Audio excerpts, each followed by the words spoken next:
How to change the drive cog on a Mark 1 Gtech AirRam that's become noisier or even stopped spinning. To do this, you're going to need a cross-headed screwdriver, a T10 torque screwdriver, and then you're going to need the cog itself. Now these are available as a metal one or as a nylon one, which is like the original one that was on it. I'll discuss the differences later.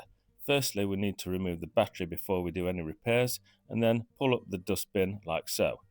Now we can turn the vacuum cleaner over, and we're going to start with our cross-headed screws. There's one in each corner.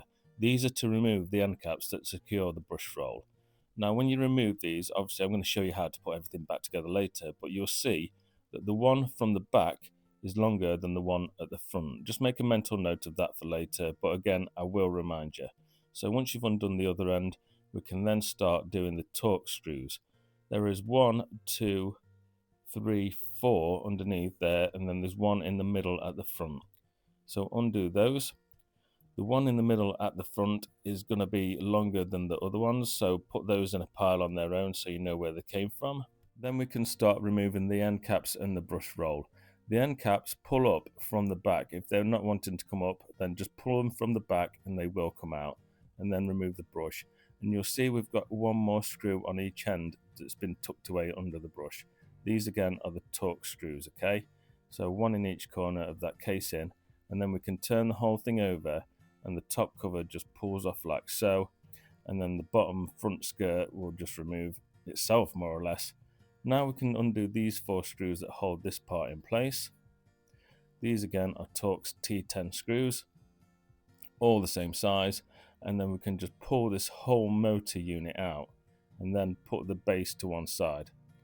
Now on this unit we've got 2 more screws at the back.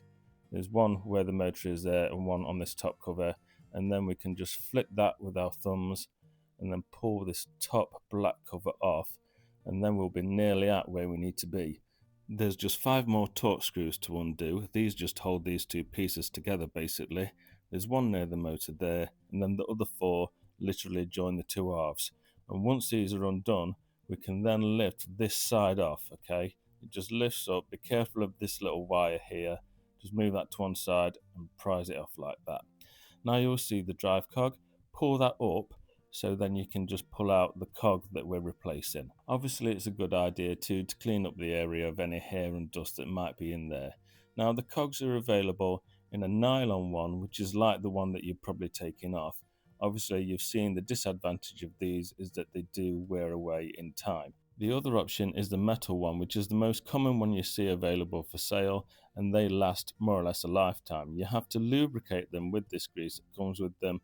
I think the only disadvantage slightly between the two is that this is just slightly noisier than the other, but I never want a customer to bring a vacuum cleaner back, so I'm going to use that one today.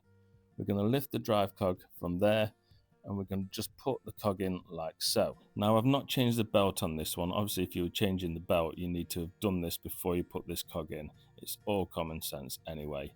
We're just lubricating the cog up now, and I compare this more or less to like a car CV joint. We're just piling in the grease before we put the cover on, making sure we've turned it a little bit, and then when it looks like that we just put the cover back on, making sure we don't trap that wire, and then we can start putting all the screws back in. Also at this point, I know everyone says it, but please like the video and give me a thank you on the comments. It does help to keep it alive, so it helps more people in the future. Now this little cover here, you need to put this on the front end first, okay? So press down on the front so it tucks under where we've just done the cog part, you'll see what I mean, and then press it down at the back. Then we can put the grey cover on, almost in a reverse action to how we took it off, so sliding it up from the back like so. Then we have 2 screws to secure it. The longer one, and it is much longer, goes in the top part, so going through this black plastic here, and then the smaller one goes in the bottom part, which is into where the fan is really, so don't get these 2 mixed up. It's disastrous if you do. Now we can get the main unit, it's all put back together, and slide it into the main base, okay? So it just pushes down like so and makes a connection. Then we can start securing this with the torque screws. There's these 4 that secure it on the black plastic part, and then we can put the front cover on. So the top part, just press it down and then hold it in position as you turn the vacuum cleaner over. And then you've got this front skirt part that fits in like so. And now we can put the screws into this end part just inside where the brushes are. There's two T10 torque screws. And now for the middle one, that's a longer screw. If you remember earlier, we put it with the other 4 screws that we took out, and that one was the longest out of the 5. So we put that one in, and then you'll be left with 4 screws to put into there. I did also want to mention that if you need any of these parts that have been in the video, they are available on the link in the description, including the brushes. Now these brushes are a little bit worn by the customer standards. He wanted these new ones, so these are aftermarket ones that come as part of the kit that we sell, and they just fit in like the old ones do. Again, it helps to make this thing a lot more reliable in future and a lot more quieter when you first do the repair. There's a little notch that is the same shape as the cog that the cog fits into. It's all straightforward.